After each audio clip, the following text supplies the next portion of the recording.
오가 작통법이라는 것이 있어요. 조선 세조 시대 때 시행된 행정구역 체계라고 하는데요, 말 그대로 5가정을 한 통으로 묶는 그런 체계라고 해요. 5가정을 한 개의 통으로 구성하고 또 5통을 한 리가 되게 하는, 그러니 한 리에는 25가정 정도가 있게 되겠죠. 이런 리가 한 서너 개로 묶어 한 면이 되도록 하는 이런 행정체계인데요, 하지만 운영 관리가 그렇게 썩 원활하지는 못했던 것 같습니다. 그러다가 조선 후기 순조, 헌종 때 이 제도를 적극적으로 활용했는데요, 그 목적은 천주교인들을 적발하기 위해서였어요. 한 집에서 천주교도가 적발되면 주변의 5집을 한꺼번에 처벌하는 그런 방식으로 천주교도 색출해 이 제도를 사용했는데요, 18세기 조선에 천주교가 요래되었을 때 무수한 박해를 받았죠. 그 이유는 다름 아니라 조상 제사를 금하는 강상을 거스르는 사교다, 이렇게 규정을 했어요. 1791년 진산이라는 곳에 양반 교인이던 윤지충이라는 분이 있었는데요, 모친상을 당했는데 제사를 지내지 않고 천주교식으로 이렇게 장례를 치르고 했던 거예요.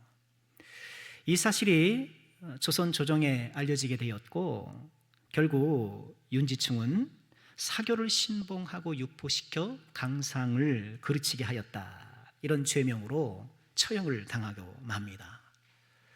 이후 약 100여 년에 걸쳐서 수차례의 박해를 받게 되었는데요, 천주교보다 늦게 선교 활동을 시작한 우리 개신교도 마찬가지였습니다. 주로 구한 말에 한반도가 선교되기 시작했는데, 최초의 선교사인 토마스 선교사님을 태운 그 제너럴 셔머너가 대동강에서 평양 시민들에 의해서 공격을 받아 불탔지요. 물론 그건 외세의 침입을 좀 거부했던 당시의 정치적 상황도 그 배경의 하나였긴 합니다만, 감리교 선교사 존스에 의하면은요, 초기 기독교인의 순환을 이렇게 선교 보고합니다. 전국 방방곡곡에서 기독교인들은 불신자들의 의식에 불참하고 조상과 지방신 숭배를 거부하기 때문에 상당한 박해를 받고 있습니다. 어떤 지방에서는 견디기 어려울 정도로 박해가 자심합니다, 이렇게 보고를 했고요. 1888년에는 이른바 어린이 소동이라는 것이 벌어져요. 언더우드 선교사님이 이제 고아 아이들을 이렇게 돌봤는데, 아니 선교사들이 아이들을 눈을 빼서 약을 만든다, 이런 소문이 퍼지고, 심지어 노예로 판다, 이런 얘기가 퍼져서 선교에 큰 지장이 있기도 했고요. 1894년에 평안감사 민병석이라는 분은 유교 수호와 혹세 무민을 방지한다는 명분으로 장로교인 한석진, 감리교인 김창식, 이런 수명의 사람들을 체포해서 거의 죽도록 구타하고 기독교 신앙을 버리도록 강요하는 사건이 터졌어요.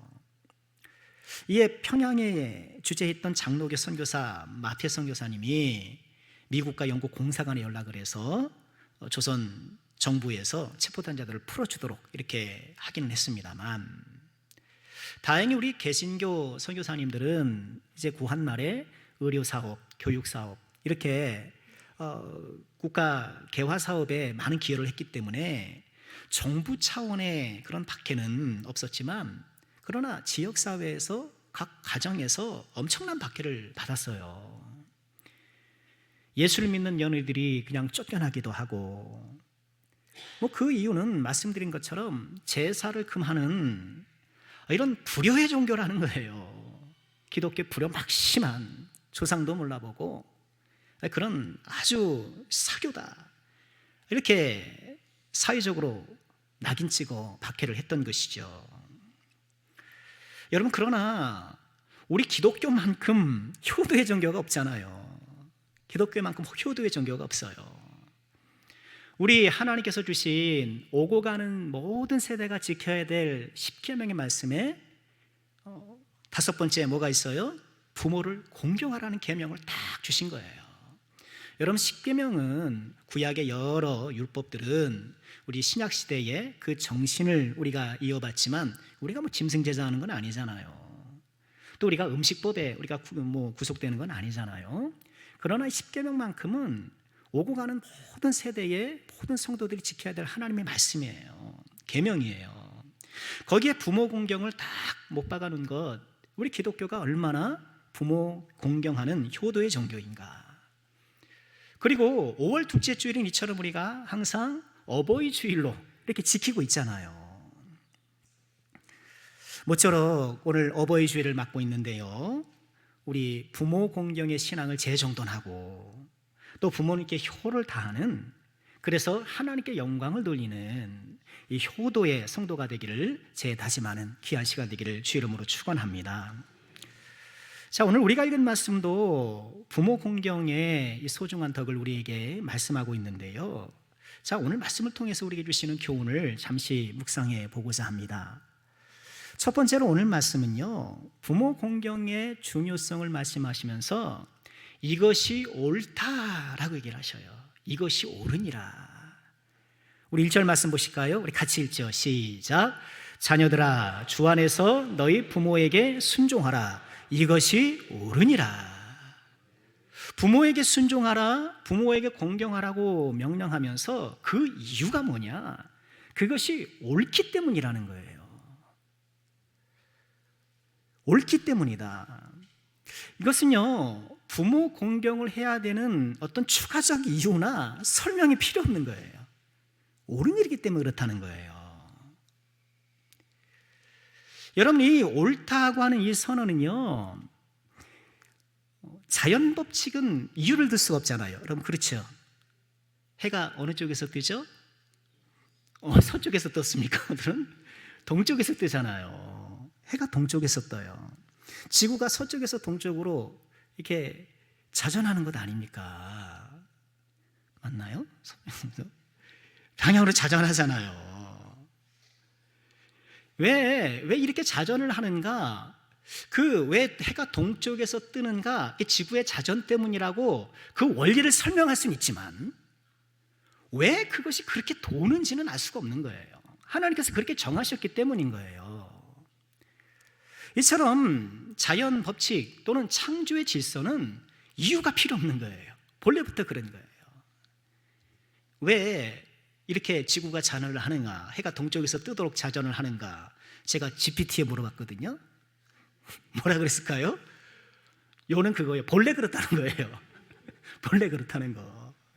뭐 지구가 만들어질 때 어쩌고 저쩌고 왜 그게 오른쪽으로 돌아서 그렇습니다라고 얘기를 하는데 결국 본래 그렇다는 거예요. 부모 공경도 이와 같습니다. 자연의 법칙, 창조의 질서처럼 부모를 공경하는 것은 사람에게 주어진 창조의 질서인 거예요. 이게 옳은 거예요. 이유를 둘 수가 없는 거예요. 그렇기 때문에 성경은 부모를 공경하지 않는 것에 대해 죄로 규정하고 강력하게 경고해요. 로마서 1장에 보면 28절 이하 이런 말씀이 있어요. 또한 그들이 마음에 하나님 두기를 싫어하며, 마음에 노를 두기 싫다는 거예요. 하나님 두기 싫어하는 거예요. 하나님 두기를 싫어하는 그 마음들, 하나님께서 그 상실한 마음들을 그대로 내버려 두셨는데 하나님 두기를 싫어하는 그 마음으로 인해 벌어지는 모든 현상들을 나열해요. 30절에 보면 비방하는 자, 하나님께서 미워하는 자, 능욕하는 자, 교만한 자, 자랑하는 자, 악을 도모하는 자, 그리고 뭐요? 부모를 거역하는 자. 부모를 거역하고 공경치 않는 것에 대해서 마음에 하나님 두기를 싫어하는 결과다, 이렇게 성경은 진단하고 있는 거예요. 우리가 2023년 성서주일에 디모데후서 3장을 우리가 암송대회 했는데 여러분 기억나세요? 말세에 고통하는 때가 이르러 사람들은 자기를 사랑하고, 그 다음 뭐예요? 목사님 너무 많은 걸 요구하지 마세요. 그 쭉 나열된 것 가운데 뭐가 나와요? 교만하며 비방하며 부모를 거역하며. 말세가 고통하는 때인 이유가 뭔가? 말세의 고통을 가중시키는 여러 현상 가운데 하나가 부모를 거역하는 거라는 거예요. 여러분, 이처럼 성경은 부모를 공경하는 것이 창조 질서에 부합한 당연하고도 옳은 일이다. 그리고 이 부모를 거역하는 것은 마음에 하나님 두기를 싫어하는 결과요, 말세의 고통을 확장시키는 아주 부적절한 불신앙이다, 이렇게 말씀을 하고 있는 거예요. 여러분, 부모를 공경하는 것, 우리 교회 대부분 이렇게 제가 우리 성도들 보면 부모 공경을 참 잘하시는데, 오늘 다시 한번 부모 공경이 얼마나 중요한가를 말씀을 통해 우리 다시 한번 깨닫고 우리의 마음을 재정돈할 수 있기를 주의 이름으로 축원드립니다. 특별히 부모를 공경하면서 1절 말씀엔 순종이라는 단어를 사용하잖아요. 이것은요, 마음으로부터 우러나는 깊은 존경을 얘기를 해요. 마음으로부터 우러나는 깊은 존경. 이제 부모님들이 이제 연세가 드시면서 기력도 이전 같지 않고 기억력도 그전 같지 않고, 그러니까 우리가 막 이제 뭐 돌봐야 될 손도 많이 필요한 건 사실인데요. 어르신들이 좀 연세가 드시면 흔히 아이 같다 뭐 이런 말도 하잖아요. 그러나 적절치 않은 것 같아요. 우리는요, 항상 부모님을 공경하고 존중하는 그런 마음과 언어를 잊지 말아야 돼요. 특히 언어를 잊지 말아야 돼요.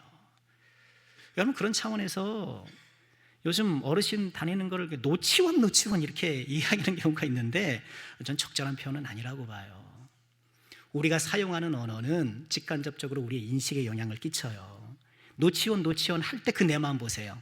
그때 부모님에 대한, 어르신에 대한 존경심이 있는가, 아니면 존경심이 낮아져 있는가 그럼 알아요.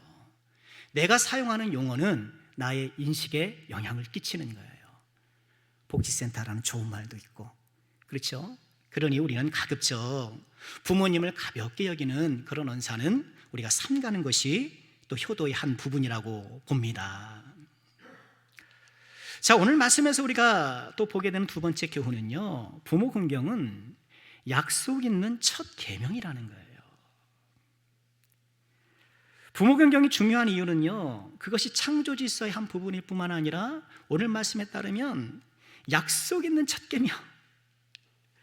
우리 2절 3절 같이 한번 읽어볼까요? 함께 하죠.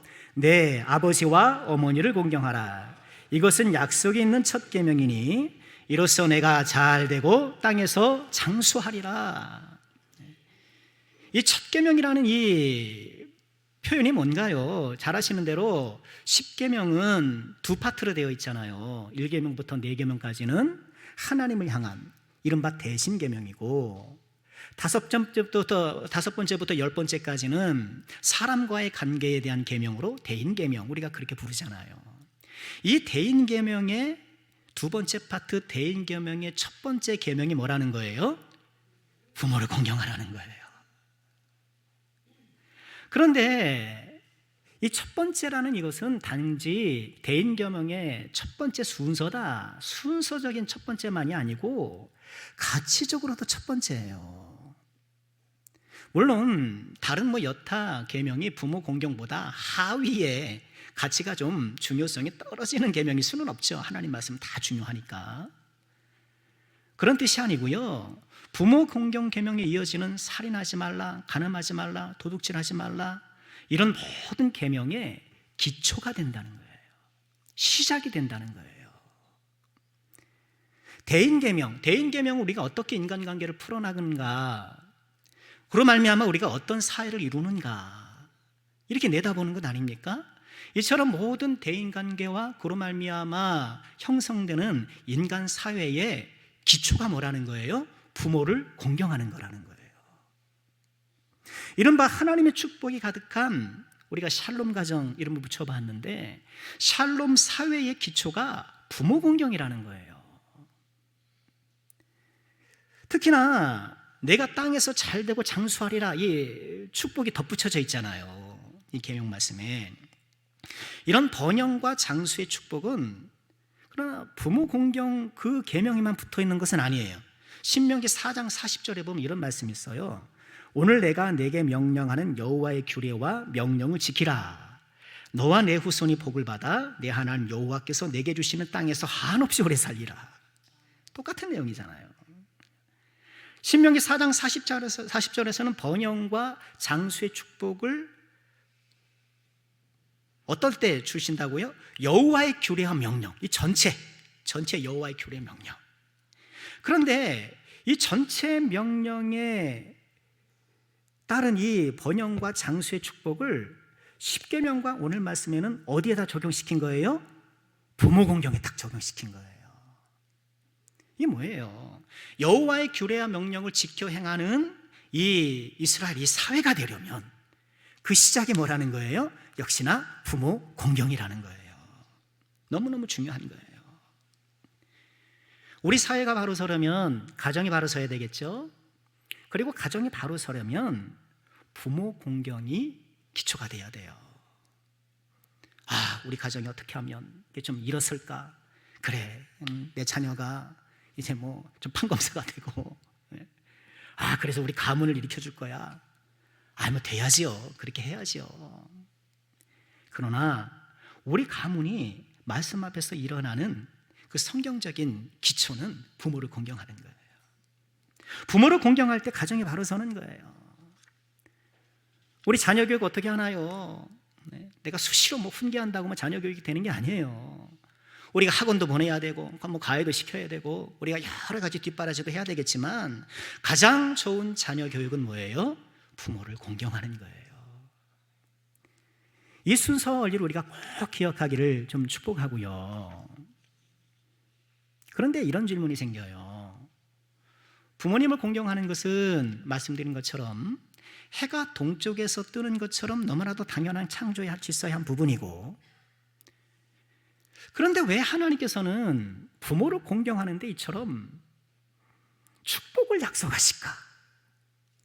아니 자연스러운데 왜 축복을 약속하실까? 저는요, 그만큼 이 말세에는 부모 공경의 생각만큼 쉽지 않기 때문에 이렇게 축복을 약속하신 것이 아닐까, 그렇게 묵상을 해보았어요. 부모 공경이 생각만큼 쉽지 않아요.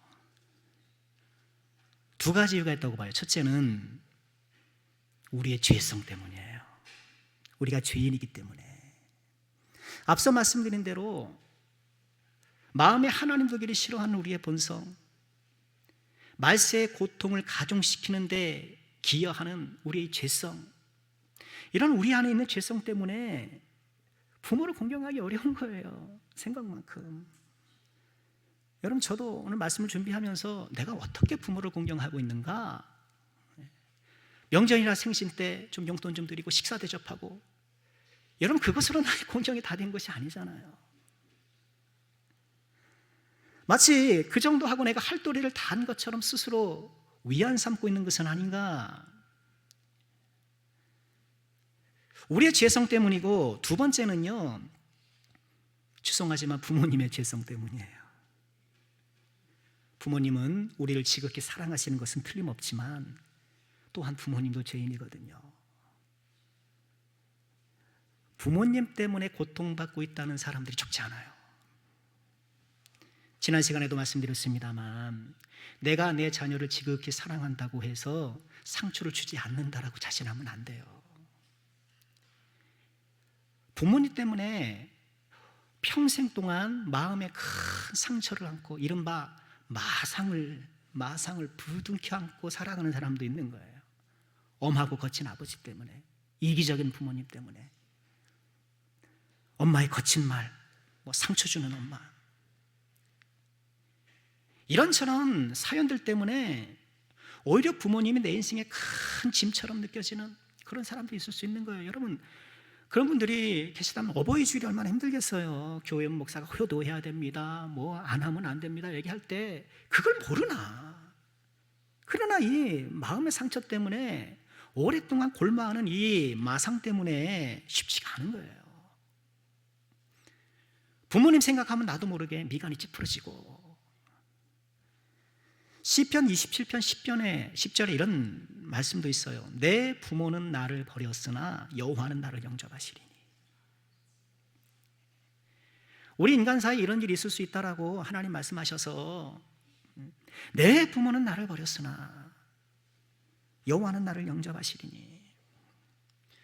여러분, 어버이 주일을 맞이하여서 하나님께 예배하고 말씀 앞에 섰는데 혹여나 부모님께 받았던 오랜 상처와 마음 아픈 일 때문에 불편하고 계시다면 우리 예수님께서 우리를 용서해 주심처럼 우리 부모를 향한 용서의 마음을 가지면 어떨까요?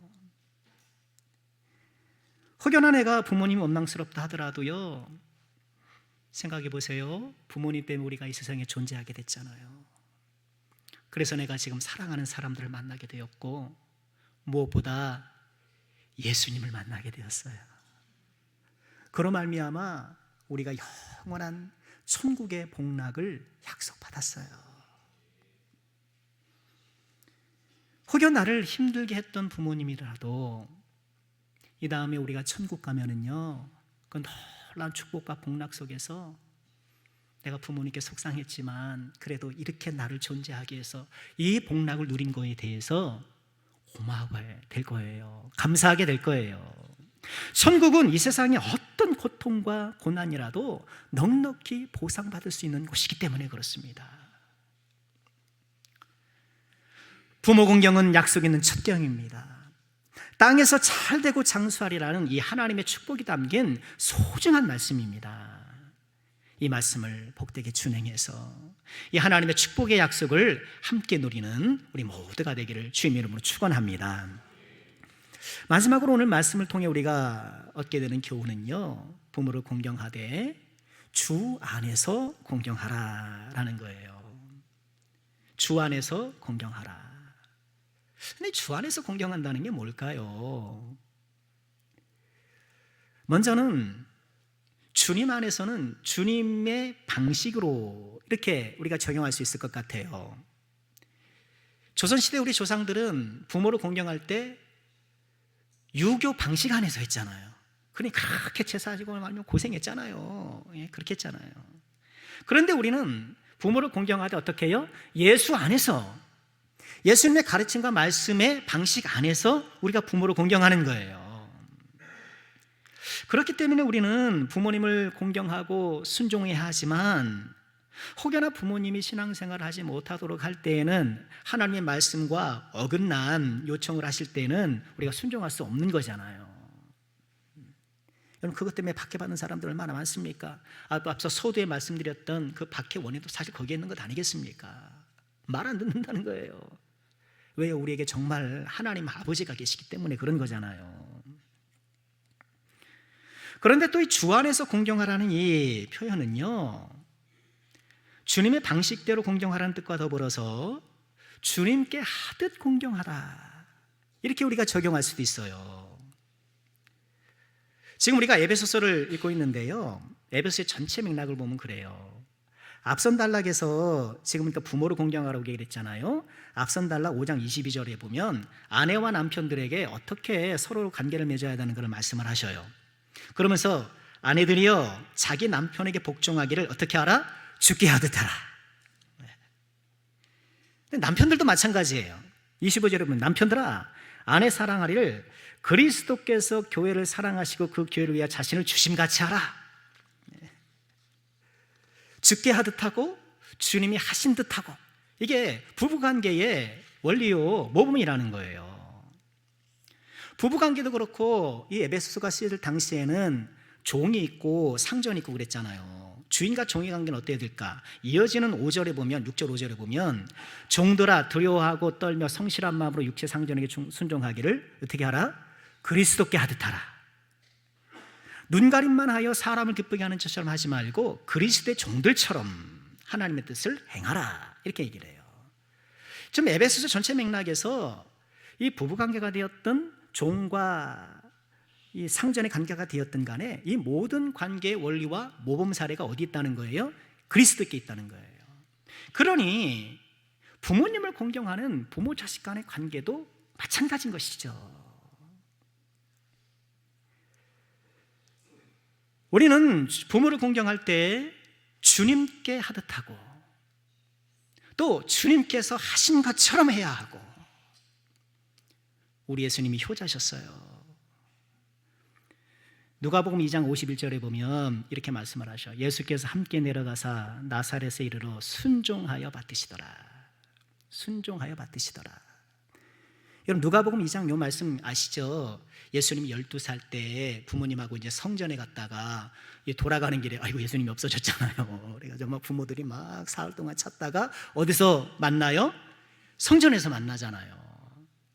그 에피소드 이후에요, 예수님께서 함께 내려가사 나사렛에 이르러 순종하여 받으시더라. 여러분, 순종하여 받으시다, 여기 문법적으로 미완료예요. 완료되지 않은 거예요. 계속 그렇게 하셨다는 거예요. 여러분, 이 기록은 굉장히 중요한데 예수님의 30세 이후 공생애 말고 30세 이전의 사생활에 대한 유일한 기록이에요. 예수님이 30살 동안 어떻게 사셨는지 모르잖아요.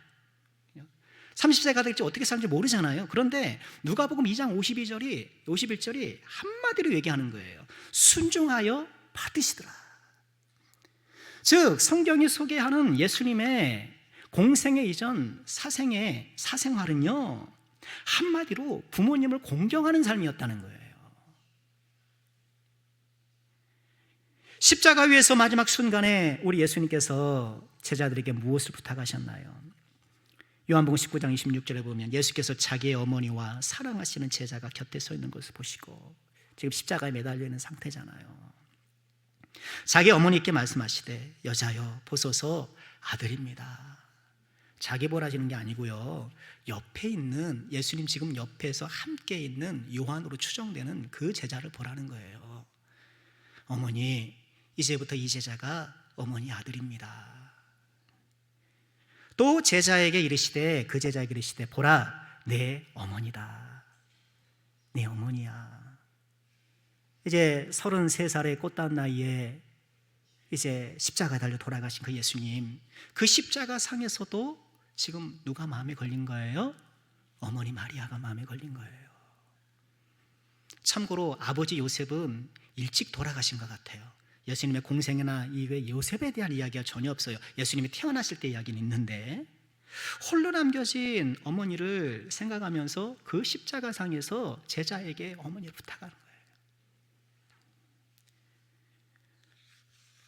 우리 예수님이 얼마나 극진히 부모를 사랑했는가, 부모를 공경했는가. 무엇보다 우리 예수님께서는 아버지 하나님께 끝까지 순종하셨잖아요. 아버지 하나님께 죽기까지 순종하시고 효도하셨잖아요.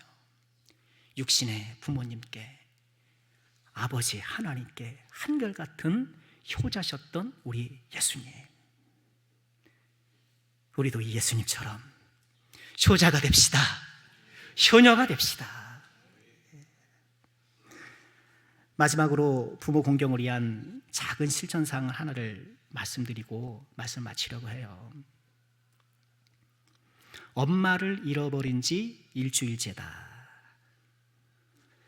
이 문장은요, 신경숙 작가의 엄마를 부탁해 라는 소설의 첫 문장이에요. 시골에 사시던 70대 고령의 어머니 아버지가 자녀 집을 방문하려 서울에 오셨어요. 서울역에 내려서 이제 지하철을 타려고 하는데 그만 아버지가 어머니 손을 놓친 거예요. 어머니를 잃어버린 거예요. 아버지가 가서 이제 한 정거장 뒤에서 돌아왔는데 어머니가 사라진 거예요. 근데 어머니가 그를 모르셔요. 가족들이 막 큰일 났죠. 어머니를 찾기 위해서 백방으로 막 뛰어다녀요. 그 후로 일주일이 지났다라고 말하면서 소설이 시작되는 거예요. 이 소설은 딸과 아들과 남편, 이 가족들이 어머니를 찾으면서 어머니와 함께했던 지난 날을 회상하는 내용으로 쭉 진행이 돼요. 그런데 소설이 진행되면서 가족들은 엄마를 잃어버리기 이전에 이미 엄마를 잊고 있었다는 것을 깨닫게 돼요. 그저 나 사는데 바빴고 엄마를 사랑했지만 엄마의 인생과 마음을 깊이 들여다보지는 못했던 거예요. 엄마의 실종을 계기로 가족들은 잃다와 있다가 같은 말이라는 것을 뼈아프게 깨닫는 거예요. 내가 이미 엄마를 잃고 있었구나. 엄마를 잊고 있었다는 거예요. 이 소설에서 눈에 띄는 대목이 있어요. 이제 엄마를 찾아야 되니까 요즘 같은 뭐 휴대폰도 있고, 이 소설이 2008년쯤에 쓰여진 걸로 알거든요. 뭐 휴대폰이 나올 때가 아니잖아요. 뭐 지금 같으면 뭐 휴대폰도 있죠. 뭐 CCTV 도처에 널렸죠. 뭐 쉬울 테지만 그때 당시 그렇지 못했던 것이죠. 엄마를 찾는다는 전단지를 만들기 위해서 이제 엄마 사진을 실어야 되잖아요. 그 대목을 제가 직접 인용할게요. 들어보세요.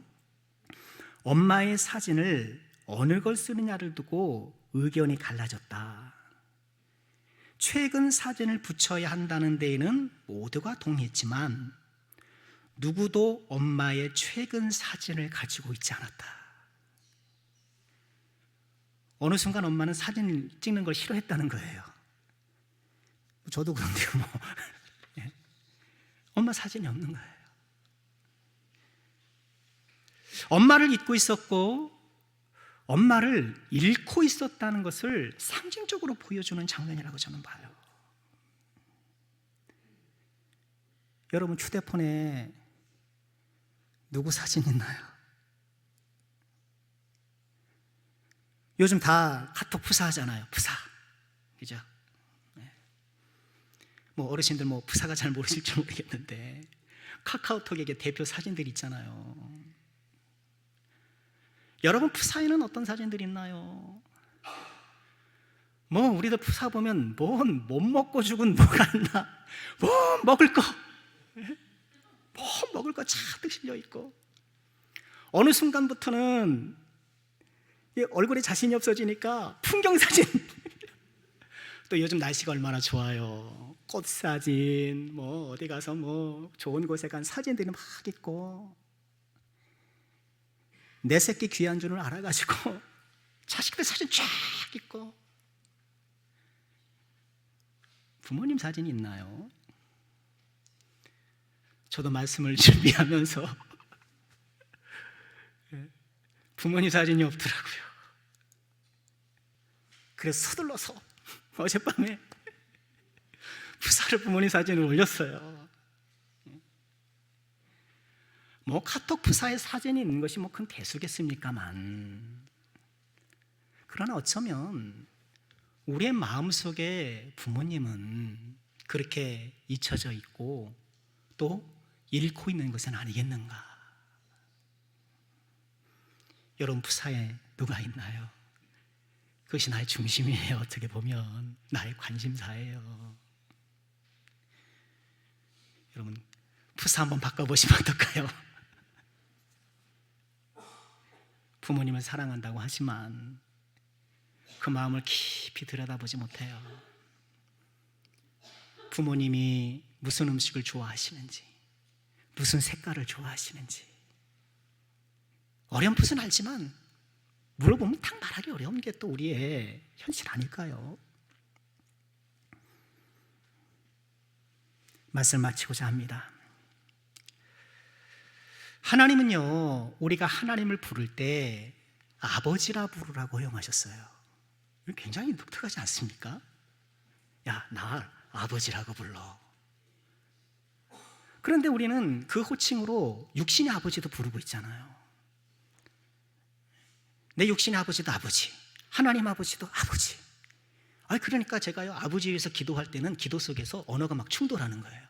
아버지, 우리 아버지 건강하게 해주시고. 그 기도 충돌하니까 저 혼자 아버지, 고향에 계신 우리 아버지 이렇게 수식하기도 하는데, 그것도 좀 우습잖아요. 그래서 하나님은 다 알아두시겠지, 하나님은 다 정리하시겠지 하면서 이렇게 나오는 대로 기도해요.